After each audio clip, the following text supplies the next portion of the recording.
think you just gotta find something you love to do and then do it for the rest of your life. For me, it's going to Rushmore. Wes Anderson has made a bunch of movies that we love, but coming in at number 69 is perhaps his most nuanced, his best film. It's called Rushmore. It stars Bill Murray and Jason Schwartzman, Olivia Williams, and a cast of 1,000 really funny and memorable kids. All right, next scene. Frank, you enter stage right with the bag of cocaine.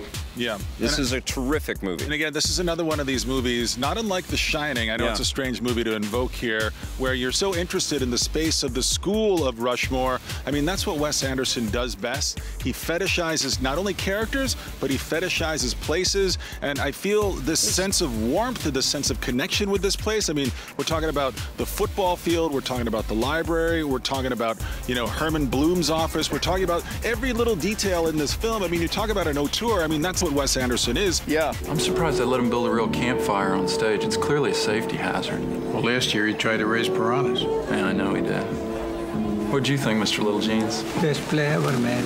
He makes us remember what it's like to put on plays for other people, and the way that we, all of us, even if we're introverts as adults, at one point or another, we were all extroverts. We all wanted to put on these plays. We all wanted the adults to be entertained. Yeah, well, and so that's what happens at the end of this movie. The audience is entertained.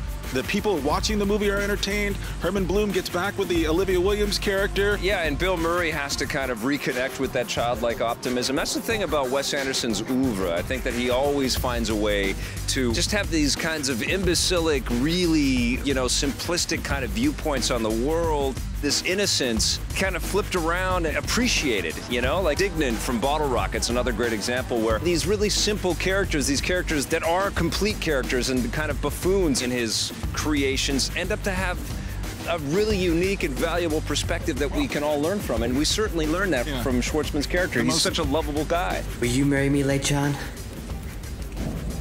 You bet I will. What an incredible conceit that is, to say that Bill Murray as Herman Bloom in this movie has lost his connection with his own childhood. And what a great tragedy that is, what a central piece of casting that is, to have Bill Murray lose his childhood connection and then to have Max Fisher help him regain that. I mean, it's absolutely genius. Yeah, and I think that Bill Murray can probably attribute a lot of his later career success to this relationship. This was a huge liftoff. Yeah, with Wes Anderson and us seeing him as this tragic, comic, romantic lead again in a different way. He's not just a Caddyshack goofball. He's a really interesting, weathered, complicated, but completely hilarious character actor, and he's tremendous in this movie. Take dead aim on the rich boys.